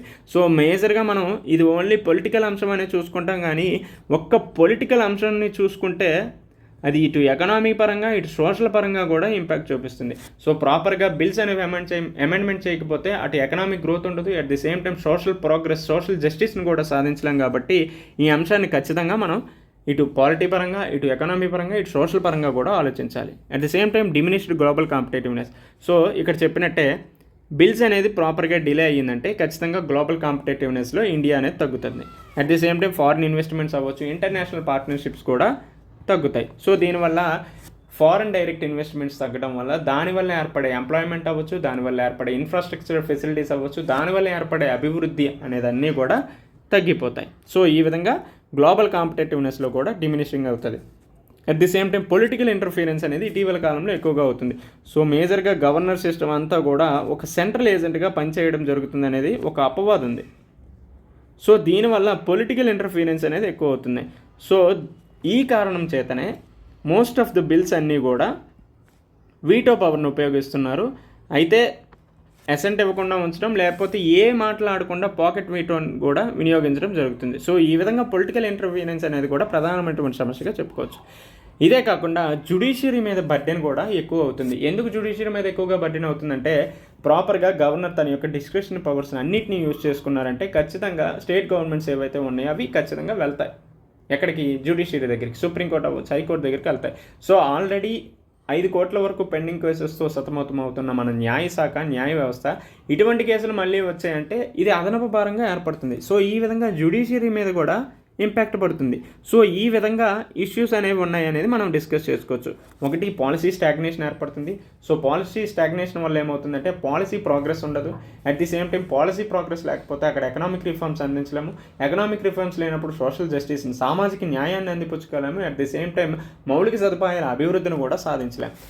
ఇది కాకుండా uncertainty for stake holders. So ఎప్పుడైనా బిల్స్ అనేవి డిలే అవ్వటం వల్ల ఖచ్చితంగా అక్కడ అన్సర్టెనిటీ అనేది ఏర్పడుతుంది. సో ఈ అన్సర్టెనిటీ ఎప్పుడైతే ఉంటుందో if in case long term business goals ఏవైనా వేసుకుంటే దాని మీద కూడా ప్రభావం చూపుతుంది. ఇది మాత్రమే కాకుండా గ్లోబల్ కాంపిటేటివ్నెస్లో చూసుకుంటే డిమినిషింగ్ కూడా అవుతుంది. ఇది కేవలం రాష్ట్ర ప్రభుత్వాల మీదే కాకుండా టోటల్గా ఇండియా మీద కూడా ఎఫెక్ట్ చూపిస్తుంది. సో మేజర్గా గ్లోబల్ కాంపిటేటివ్నెస్లో ఇండియా కింద పడిపోవడం, అలాగే కాకుండా ఫారెన్ డైరెక్ట్ ఇన్వెస్ట్మెంట్స్ రాకపోవడం, అదేవిధంగా ఇంటర్నేషనల్ పరంగా చూసుకున్నప్పుడు పార్ట్నర్షిప్ కూడా తగ్గుతుంది. సో ఈ విధంగా గ్లోబల్ ఇండెక్స్లో మన ఇండియా యొక్క ర్యాంక్ కూడా తగ్గే స్కోప్ ఉంది. ఇది మాత్రమే కాకుండా ఇటీవల కాలంలో పొలిటికల్ ఇంటర్ఫీరెన్స్ కూడా ఎక్కువ అవడం వల్ల ప్రధానంగా గవర్నర్ వ్యవస్థ అనేది ఒక కాంట్రవర్షియల్గా మారింది. ఇది మాత్రమే కాకుండా జ్యుడిషియరీ మీద అదనపు భారం కూడా పెరుగుతుంది. సో ఈ విధంగా ఇష్యూస్ని మనం డిస్కస్ చేసుకోవచ్చు. సో సమ్ ఎగ్జాంపుల్స్ అనేసి Tamil Nadu medical university bill 2022 April 27 pass చేస్తే ఇప్పటి వరకు కూడా దాన్ని ఉంచేసుకున్నారు. అట్ ది సేమ్ టైం కేరళలో చూసుకుంటే వీసీ అదేవిధంగా ఛాన్సలర్స్కి సంబంధించినటువంటి గొడవలు అవుతున్నాయి. సో ఈ విధంగా మనం ఏవైనా అంశాలు కాంట్రవర్షియల్ అనే అంశాల గురించి చెప్తే ఈ ఎగ్జాంపుల్స్ని మనం యాడ్ చేస్తూ ఉంటే మనకి చాలా వాల్యూ యాడెడ్గా ఉంటుంది. ఇది మాత్రమే కాకుండా గవర్నర్ వ్యవస్థ గురించి అడిగేటప్పుడు మనకి ఇటు పుంచి కమిషన్ అదేవిధంగా సర్కారియా కమిషన్ సూచించినటువంటి అంశాలను కూడా మనం ఇక్కడ డిస్కస్ చేసుకోవాల్సిన అవసరం ఉంటుంది. సో ఇఫ్ ఇన్ కేస్ ఎవరైనా చూడకపోతే ఈ పుంచి కమిషన్ సర్కారియా కమిషన్ రిలేటెడ్గా గవర్నర్ వ్యవస్థ ఏ విధంగా ఉంది అనే అంశాల గురించి కూడా మనం ఇక్కడ డిస్కస్ చేసుకోవాలి, రైట్. సో అయితే ఈ గవర్నర్ వ్యవస్థని ఏ విధంగా మనం కొన్ని సంస్కృతులు తీసుకురావడం వల్ల ఈ గవర్నర్ వ్యవస్థ సరిగ్గా పనిచేస్తుందంటే మేజర్గా time frame for assent. So ప్రాపర్గా ఈ బిల్స్ ఏవైతే గవర్నర్ దగ్గరికి వెళ్తాయో గవర్నర్ ఆమోదం పొందడానికి ఖచ్చితమైనటువంటి సమయాన్ని ఏర్పాటు చేయాల్సిన అవసరం ఉంది. సో ఎప్పుడైతే టైం ఫ్రేమ్ని ఏర్పాటు చేస్తామో అప్పుడు ఖచ్చితంగా అసెంట్ అనేది ఇవ్వచ్చు, లేదంటే విత్ హోల్డ్ చేసుకున్నప్పటికీ కూడా దానికి సంబంధించి ఖచ్చితంగా ఎక్స్ప్లెనేషన్ చేయాలి ఉంటుంది. సో దానికి సంబంధించి టైం ఫ్రేమ్ని ఏర్పాటు చేసుకోవాలి. At the same time centre అదేవిధంగా స్టేట్స్కి మధ్య డైలాగ్ ఏర్పడాలి. సో డైలాగ్ అంటే ప్రాపర్గా మీడియేషన్ అనేది ఉండాలి, కోఆర్డినేషన్ అనేది ఉండాలి. సో ఎప్పుడైతే సెంటర్ అదేవిధంగా స్టేట్స్ మధ్య కోఆర్డినేషన్ ఉంటుందో అప్పుడే కోఆపరేటివ్ ఫెడరలిజాన్ని మనం సాధించగలం. సో సహకార సమైక్యాన్ని సాధించాలంటే ఖచ్చితంగా కేంద్ర రాష్ట్ర ప్రభుత్వాల మధ్య సహకారం అనేది ఉండాలి. At the same time Sarkaria commission సూచించినటువంటి రికమెండేషన్స్ అదేవిధంగా పుంచి కమిషన్ సూచించిన రికమెండేషన్స్ను కూడా పాటించాల్సిన అవసరం ఉంది. సో ఏమేమి చెప్పింది? Governor should exercise discretion sparingly, reserving it for cases where they believe A bill కాంట్రాడిక్ట్స్ the constitution should be referred to the president. So if in case ఏవైనా చట్టాలు రాజ్యాంగానికి వ్యతిరేకం, కాన్స్టిట్యూషన్కి వైలేట్ చేస్తే అటువంటి అంశంలో మాత్రమే గవర్నరు ప్రెసిడెంట్కి కన్సిడరేషన్ చేయాలి. అలా కాకుండా ప్రతి అంశంలోనూ కన్సిడరేషన్ చేయాల్సిన అవసరం లేదు, అది మంచి పద్ధతి కూడా కాదనేసి సర్కారియా కమిషన్ చెప్పింది. ఇది మాత్రమే కాకుండా Punchhi commission governors must decide on bills with in 6 months acting independently and with political bias. ఎటువంటి పొలిటికల్ బయాస్ లేకుండా ఇండిపెండెంట్గా వ్యవహరించాల్సిన అవసరం ఉంది. అదేవిధంగా 6 నెలల్లో ఈ బిల్స్కి సంబంధించి ఏదో ఒక నిర్ణయాన్ని కూడా తీసుకోవాలని చెప్పారు. They should serve as a fixed 5-year term. Actually 5-year term గవర్నర్కి ఉన్నప్పటికీ కూడా ఇదంతా కూడా ప్రెసిడెంట్ మీద ఆధారపడి ఉంటుంది. సో ఈ విధంగా ఖచ్చితంగా 5-year టర్మ్ అనేది గవర్నర్కి ఏర్పాటు చేయాలి. ఇది మాత్రమే కాకుండా రిమూవల్ ఏదైనా చేయాలంటే అక్కడ ఖచ్చితంగా స్టేట్ లెజిస్లేషన్ రెజల్యూషన్ ద్వారానే రిమూవల్ చేయాలి. సో మ్యాక్సిమం ఏవైనా గవర్నర్కి రిమూవల్ ఎలా చేస్తున్నారంటే ఇఫ్ ఇట్ కేస్ ఏదైనా కొత్త పార్టీ వచ్చిందనుకోండి, ఆ కొత్త పార్టీకి గవర్నర్కి సరైనటువంటి కమ్యూనికేషన్ లేదంటే ఖచ్చితంగా తీసేస్తున్నారు. సో ఈ విధంగా ఉండటం వల్ల కాన్స్టిట్యూషనల్ ఒక పదవిని ఇంత అపహాస్యం చేయడం సరైన పద్ధతి కాదు. సో ఈ విధంగా చూసుకుంటే ఖచ్చితంగా రిమూవల్ ఏదైనా చేసేటప్పుడు అక్కడ స్టేట్ లెజిస్లేచర్ రెజల్యూషన్ ద్వారానే తీసుకురావాలి. At the same time 5-year fixed time ఏదైతే ఉందో దాన్ని కూడా అమలు చేయాల్సిన అవసరం ఉంది. At the same time proactive people participation కూడా ఉండటం వల్ల ప్రాపర్గా పబ్లిక్ అవేర్నెస్ అవ్వచ్చు, యాక్టివిజం అనేది ఉండటం వల్ల గవర్నర్ కూడా తన యొక్క అధికారాన్ని చక్కగా వినియోగించుకుంటారు. సో ఈ విధంగా చేయడం వల్ల గవర్నర్ వ్యవస్థని అదేవిధంగా గవర్నర్ రిలేటెడ్ ఏవైతే పెండింగ్ బిల్స్ అనే అంశాలు ఉన్నాయో వాటిని మనం సాల్వ్ చేయొచ్చు. సో ఈ విధంగా గవర్నర్ వ్యవస్థని మనం చదువుకుంటాం, రైట్. ఇకపోతే దీనికి సంబంధించిన కేసులు చూసుకుంటే ఎస్ఆర్ బొమ్మాయి కేసు, అదేవిధంగా Shamsher Singh case, state of Punjab case, అదేవిధంగా తమిళనాడు గవర్నర్స్ కేసు. సో ఈ తమిళనాడు గవర్నర్స్ కేసులో చూసుకుంటే the supreme court rule that governors cannot refer bills to the president after the assembly has reenacted them. So if in case bill అనేది చట్టంగా ఎలా మారుతుంది? First లెజిస్లేచర్కి వెళ్తుంది. So legislature తర్వాత గవర్నర్కి వెళ్తుంది. సో ఈ గవర్నర్ ఖచ్చితంగా అసెంట్ ఇస్తే అది యాక్ట్గా అవుతుంది. అలా కాకుండా గవర్నర్ విత్హోల్డ్ చేసుకున్నా లేదంటే రీకన్సిడరేషన్ చేసినా ఖచ్చితంగా లెజిస్లేచర్ మళ్ళీ ఆమోదించి గవర్నర్కి పంపించాలి. సో ఈ విధంగా రీకన్సిడరేషన్ పంపించినప్పుడు మళ్ళీ అసెంబ్లీ గవర్నర్కి పంపిస్తే ఖచ్చితంగా ఆమోదించాల్సిన అవసరం ఉంది. సో ఇలాంటి టైంలో గవర్నర్ తన యొక్క వీటో పవర్స్ని మళ్ళీ వినియోగించుకునే అధికారం ఉండదని చెప్పింది. So the supreme court ruled that governors cannot refer bills to the president after the assembly has reenacted them following governors decision to withhold assents. So ఈ విధంగా చూసుకుంటే ఇఫ్ ఇన్ కేస్ చేసినా చేయకపోయినా ఖచ్చితంగా విత్హోల్డ్ అసెంట్ అనేది ఇచ్చినట్టే స్వీకరించాలి. At the same time 2023లో స్టేట్ ఆఫ్ పంజాబ్ కేసులో the supreme court declared that if ఈ governor opts to withhold assent to a bill they must return it to the legislature for reconsideration promptly. The governor cannot be indefinitely retain the bill. So governor ఇండెఫినెట్గా బిల్లుని retain చేసుకునే అధికారం లేదు, ఖచ్చితంగా రీకన్సిడరేషన్కి పంపించాల్సిన బాధ్యత అయితే గవర్నర్కి ఉందనేసి స్టేట్ ఆఫ్ పంజాబ్ కేసులో చెప్పింది. సో ఇకపోతే షంషేర్ సింగ్ కేసు 1974లో సుప్రీంకోర్టు ఏం చెప్పిందంటే governors do not exercise discretionary powers when withholding assent or returning a bill to the state legislature. They are obligated to act according to the advice of council ministers. So if in case bill అనేది రీకన్సిడరేషన్కి పంపించినా bill అనేది withhold చేసినప్పటికీ కూడా ఖచ్చితంగా council of ministers యొక్క advise అనుకూలంగానే ఇక్కడ governor ప్రవర్తించాల్సిన ఆస్కారం ఉందనేసి షంషేర్ సింగ్ కేసులో చెప్పడం జరిగింది. ఇకపోతే ఎస్ఆర్ బొమ్మాయి కేసులో చూసుకుంటే సో ఎస్ఆర్ బొమ్మాయి కేసు అనేది చాలా చాలా important. So most of the if in case polity related ఏవైనా ఇస్తే ఇలాంటి వాటిని కోట్ చేయండి, చాలా వాల్యూ యాడెడ్గా ఉంటుంది. అట్ ది సేమ్ టైం మీకు 1 or 2 మార్క్స్ వచ్చే స్కోప్ కూడా ఉంటుంది, ఎక్స్ట్రా యాడ్ అవుతుంది. The court emphasises the governor's power should be utilised in rare circumstances. So governor తన యొక్క పవర్స్ ఏవైతే ఉన్నాయో వాటిని చాలా రేర్గానే ఉపయోగించుకోవాలి. That the governor subjective satisfaction is subject to judicial review. If in case ఏవైనా సబ్జెక్టివ్ సాటిస్ఫాక్షన్గా గవర్నర్ తీసుకొని ఇచ్చేసారంటే అక్కడ ఖచ్చితంగా న్యాయ సమీక్ష జ్యుడిషియల్ రివ్యూకు గురవుతుందనేసి ఎస్ఆర్ బొమ్మాయి కేసులో చెప్పడం జరిగింది.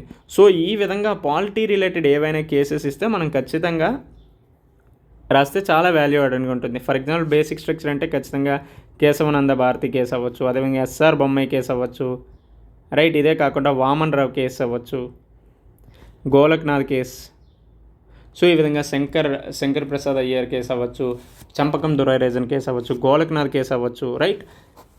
ఇవి మాత్రమే కాకుండా మినర్వా మిల్స్ కేసు అవ్వచ్చు, ఎల్ఐసి కేసు అవ్వచ్చు. సో ఈ విధంగా కేసెస్ని కూడా మనం కోట్ చేసామంటే ఖచ్చితంగా అక్కడ వాల్యూ యాడెడ్గా ఉంటుంది. ఐ హోప్ మీ అందరికీ గవర్నర్ వ్యవస్థ గురించి అర్థమైంది అనుకుంటున్నా. సో ఇకపోతే లాస్ట్గా ఈరోజు టాపిక్లో యూనిఫామ్ సివిల్ కోడ్ అనే అంశం గురించి మనం డిస్కస్ చేసుకుందాం. సో ఈ యూనిఫామ్ సివిల్ కోడ్ అనేది చాలా చాలా ఇంపార్టెంట్, ఎందుకంటే ఇటీవల కాలంలో ఈవెన్ మన ప్రైమ్ మినిస్టర్ గారు కూడా ఈ యూనిఫామ్ సివిల్ కోడ్ గురించి మాట్లాడడం జరిగింది. కాబట్టి మేజర్గా ఇది ఎగ్జామ్ పర్స్పెక్టివ్లో అటు ఎస్ఐ పర్స్పెక్టివ్లో అవ్వచ్చు, లేదంటే ఇటు జనరల్ స్టడీస్లో భాగంగా పాలిటీలో కూడా అడగడానికి చాలా ఎక్కువగా స్కోప్ ఉంది. కాబట్టి యూనిఫామ్ సివిల్ కోడ్ గురించి మనం ఏ విధంగా చదువుకుంటామంటే సో మేజర్గా యూనిఫామ్ సివిల్ కోడ్ అంటే ఏంటి, అదేవిధంగా ఎందుకు తీసుకురావాలి, అది తీసుకురావడం వల్ల కలిగే ప్రయోజనాలు ఏంటి, అదేవిధంగా ఒకవేళ తీసుకువస్తే దానికి ఎదురయ్యే సవాళ్ళు అవ్వచ్చు, దానికి సమస్యలు ఏంటి, సో ఈ సమస్యలు సవాళ్ళకు అనుగుణంగా ఏ విధమైనటువంటి మెజర్స్ తీసుకురావడం వల్ల దీన్ని మనం కంట్రోల్ చేయొచ్చు అనే అంశం గురించి ఇక్కడ డిస్కస్ చేసుకుంటా. సో మేజర్గా దీనికి సంబంధించి ఏ విధంగా మనం క్వశ్చన్స్ అడుగుతారంటే what you understand by uniform civil code, examine its relevance for a secular country like India and challenges in its implementation.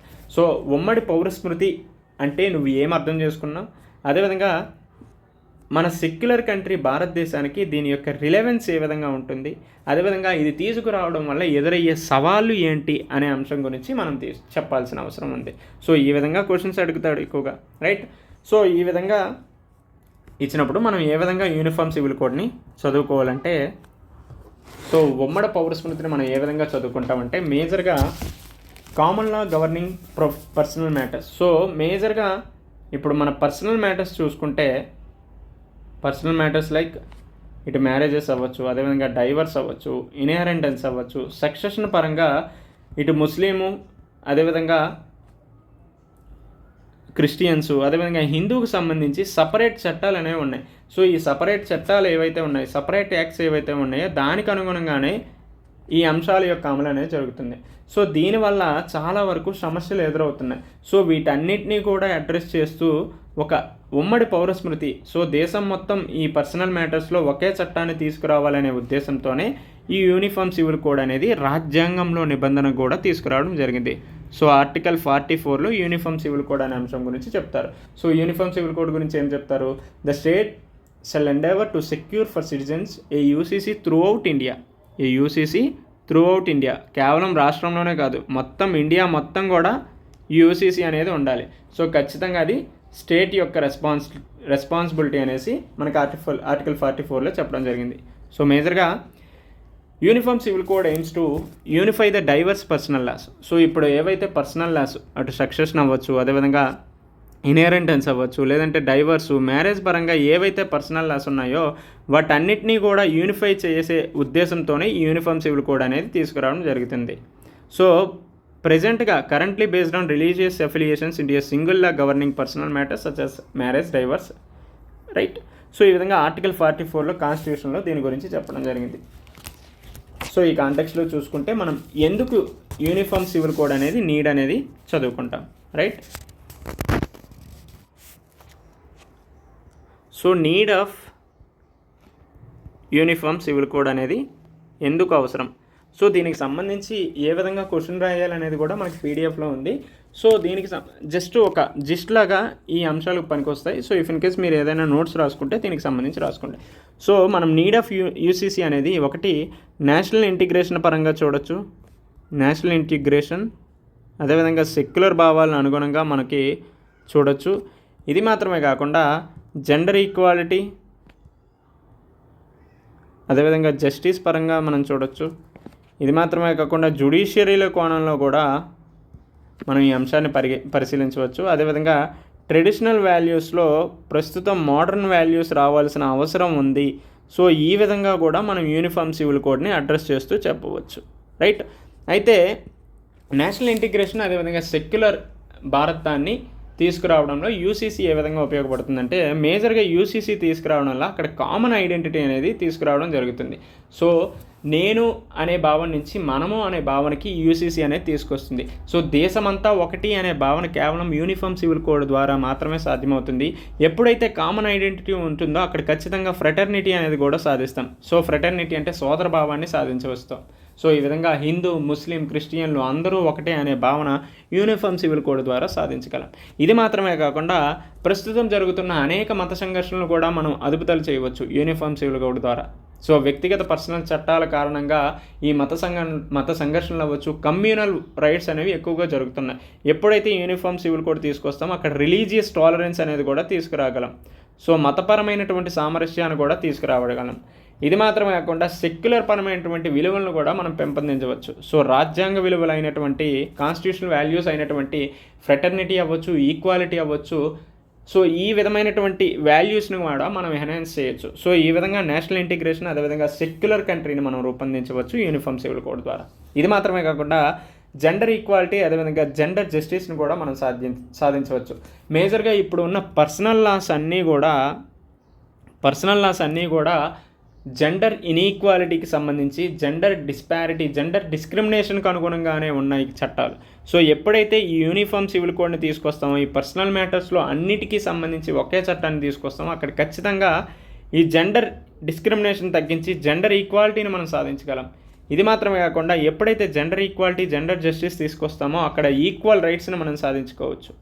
So అక్కడ స్త్రీ పురుష భేదం లేకుండా అందరికీ సమాన హక్కులే పొందే ఆస్కారం ఉంటుంది. అటు వివాహంలో అవ్వచ్చు, మ్యారేజ్ పరంగా అవ్వచ్చు, అదేవిధంగా అసెట్స్ ఇన్హెరిటెన్స్ పరంగా అవ్వచ్చు, అదేవిధంగా డైవర్స్ పరంగా అవ్వచ్చు. సో ఈ విధంగా అందరికీ కూడా సమాన హక్కులు, ఈక్వల్ రైట్స్ని మనం సాధించవచ్చు. సో ఈ రెండు ఎప్పుడైతే వస్తాయో అక్కడ ఉమెన్ ఎంపవర్మెంట్ని కూడా సాధించవచ్చు. సో మహిళా సాధికారతను తీసుకురావచ్చు. సో ఉమెన్ ఎంపవర్మెంట్ రావడం వల్ల పేట్రియార్కల్ డామినేటెడ్ సొసైటీని మనం తగ్గించవచ్చు. సో ఎప్పుడైతే పేట్రియార్కల్ డామినేటెడ్ సొసైటీని మనం తగ్గిస్తామో అక్కడ మహిళా సాధికారతని తీసుకురావడమే కాకుండా మహిళలను గౌరవించే స్థాయికి కూడా మనం తీసుకురావచ్చు. సో ఈ విధంగా ప్రాథమిక హక్కులు, ఫండమెంటల్ రైట్స్ను కూడా మనం తీసుకురావచ్చు. సో ఆర్టికల్ 14 అవ్వచ్చు, 15 అవ్వచ్చు, వీటిని కూడా ఎన్హాన్స్ చేసే ఆస్కారం ఈ యూనిఫామ్ సివిల్ కోడ్ ద్వారా ఉంది. ఇది మాత్రమే కాకుండా జ్యుడిషియరీ పరంగా చూసుకుంటే దాదాపు ఇప్పుడు అన్ని పర్సనల్ లాస్ ఉండటం వల్ల చాలా వరకు ఈ లాస్ అనేవి కాంప్లెక్సిటీ అవుతుంది. అట్ ది సేమ్ టైం లోపాలు ఉండటమే కాకుండా ఇఫ్ ఇన్ కేస్ ఏవైనా దీనికి సంబంధించి కోర్టులో కేసులు పడ్డాయంటే చాలా ఏళ్ళు ఉండిపోతున్నాయి. సో ఈ విధంగా ఒకే చట్టం తీసుకొచ్చామంటే అక్కడ ఖచ్చితంగా అందరికీ అర్థమయ్యే రీతిలో ఉంటుంది. At the same time pending కేసెస్లు తగ్గుతాయి.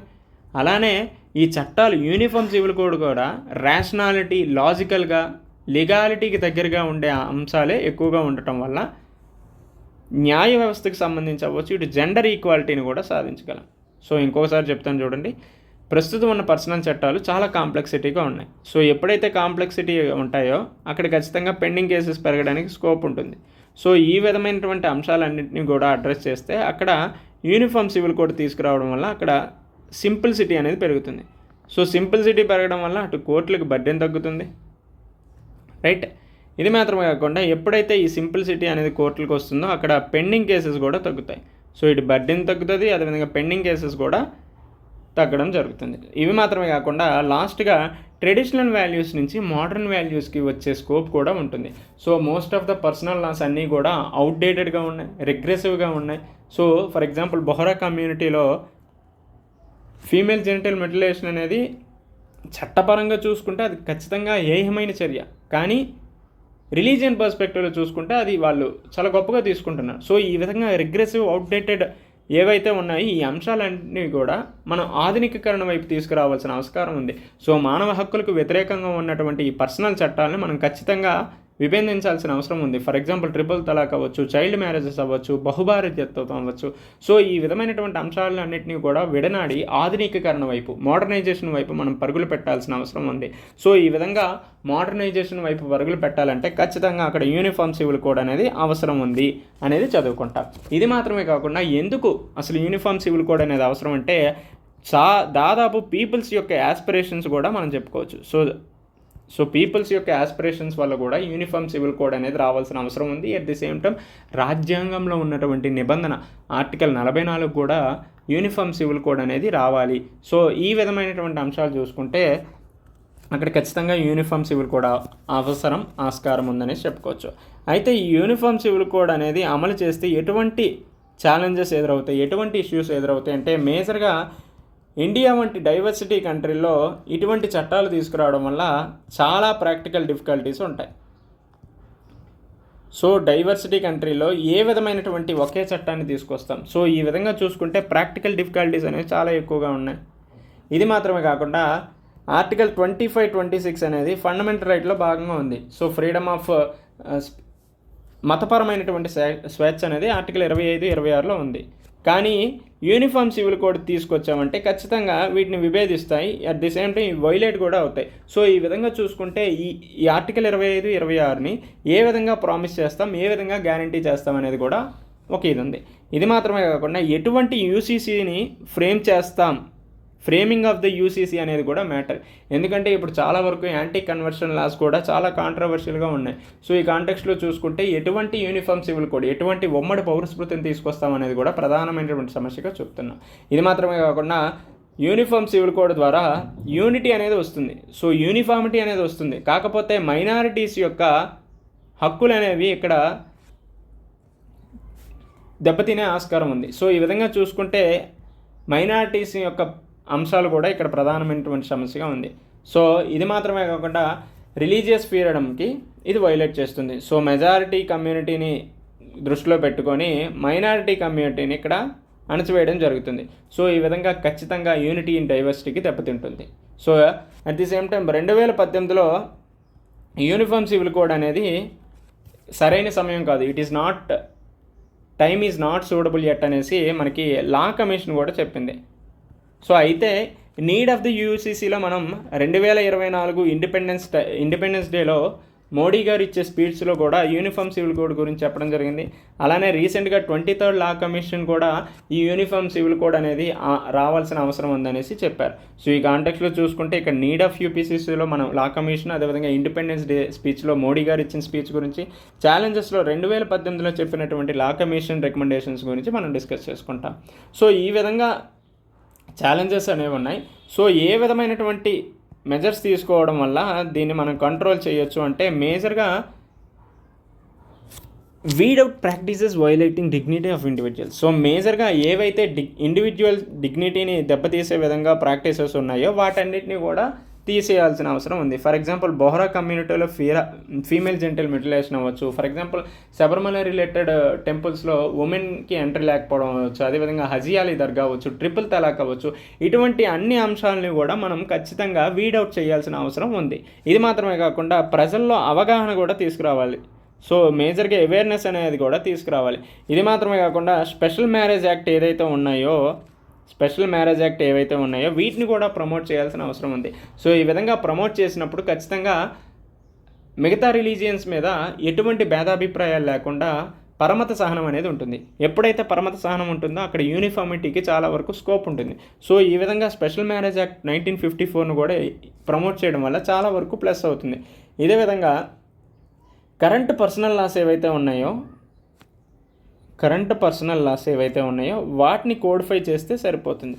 సో యూసీసీ రావాలి అనేసి చాలా వరకు అందరూ వాదిస్తున్నారు. కానీ ప్రస్తుతం పర్సనల్ లాస్ ఏవైతే ఉన్నాయో వాటిని కోడిఫై చేస్తే సరిపోతుంది కదా. సో అక్కడ ఏవైతే లోపాలు ఉన్నాయో వాటిని సరిదిద్దితే సరిపోతుంది. కానీ మొత్తం చట్టాలన్నీ తీసేసి కొత్త చట్టం తీసుకొస్తే అక్కడ ఖచ్చితంగా ఆర్టికల్ 25, 26 అనేది హరించబడుతుంది.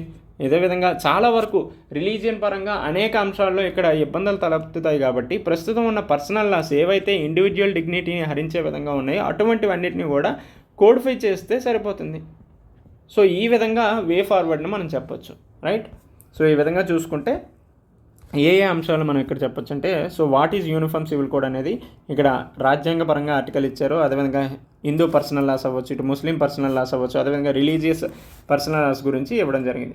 సో ఒక్కొక్క రిలీజియన్లో దానికి సంబంధించి పర్సనల్ మ్యాటర్కి సంబంధించి చాలా చట్టాలు ఉన్నాయి. సో ఈ చట్టాలన్నింటినీ కూడా తీసుకొచ్చి ఒకే గొడుగు కిందకి యూనిఫామ్ సివిల్ కోడ్గా తీసుకురావాల్సిన అవసరం ఉంది. సో మేజర్గా క్రిమినల్ చట్టాలు ఏ విధంగా అయితే ఉన్నాయో పర్సనల్ చట్టాలు కూడా ఆ విధంగానే ఉండాలనేసి యూనిఫామ్ సివిల్ కోడ్ చెప్తుంది. సో నీడ్ ఆఫ్ ది యూపీసీసీ అని చెప్పింది. ఇన్కన్సిస్టెన్సీ విత్ అదర్ లాస్, అదేవిధంగా నేషనల్ ఇంటిగ్రేషన్లో ఇది చాలా వరకు ఉపయోగపడుతుంది. అదేవిధంగా జెండర్ జస్టిస్ని తీసుకురావడంలో, అదేవిధంగా సింప్లిఫికేషన్ ఆఫ్ లాస్ని తీసుకురావడంలో, తద్వారా ఏమవుతుంది, జ్యుడిషియరీ మీద బర్డెన్ తగ్గుతుంది, లాస్లో సింప్లిసిటీ వస్తుంది, పెండింగ్ కేసెస్ కూడా తగ్గుతాయి. ఇదే మాత్రమే కాకుండా ప్రోగ్రెసివ్ జ్యూరిస్ప్రుడెన్స్. సో మేజర్గా ఇప్పుడు ఏవైతే పర్సనల్ చట్టాలు ఉన్నాయో అవన్నీ కూడా రిగ్రెసివ్ అండ్ అవుట్డేటెడ్గా ఉండటం వల్ల వాటి స్థానంలో యూసీసీ తీసుకురావడం వల్ల అది పురోగతి వైపు సాధించేటటువంటి చట్టంగా మారుతుంది. ఇది మాత్రమే కాకుండా fulfilment of constitution mandate. So article 44 అవ్వచ్చు, అదేవిధంగా పీపుల్ యాస్పిరేషన్స్ అవ్వచ్చు. ఈ విధంగా అన్నీ చూసుకుంటే ఖచ్చితంగా యూసీసీ అనేది నీడని తెలుస్తుంది. అయితే దీన్ని అనుసరించే క్రమంలో అనేక ఛాలెంజెస్ ఉన్నాయి. సో మేజర్గా ఏం చెప్పారు, divorce community based rights. So మేజర్గా ఇండియాలో డైవర్సిటీ ఉంది. సో దీనికి రిలేటివ్గా చూసుకుంటే ప్రాక్టికల్ డిఫికల్టీస్ చాలా ఎక్కువగా ఉన్నాయని చదివాం. అదేవిధంగా contradictory constitutional provisions. So article 25, 26, అదేవిధంగా 29, 30 కూడా ఇవి కాంట్రాడిక్టరీగా ఉన్నాయి. సో ఈ విధంగా యూనిఫామ్ సివిల్ కోడ్ తీసుకొచ్చారంటే ఖచ్చితంగా అక్కడ ఫండమెంటల్ రైట్స్ అనేది విఘాతం కలుగుతుంది. సో ఫండమెంటల్ రైట్స్కి వైలేషన్ కలుగుతుంది. సో ఈ విధంగా చూసుకుంటే మనకి ఫండమెంటల్ రైట్స్ వర్సెస్ డిపిఎస్పి అనేది మళ్ళీ తెరపైకి వచ్చే స్కోప్ ఉంది. కాబట్టి సో ఈ అంశాన్ని కూడా పరిగణించాల్సిన అవసరం ఉంది.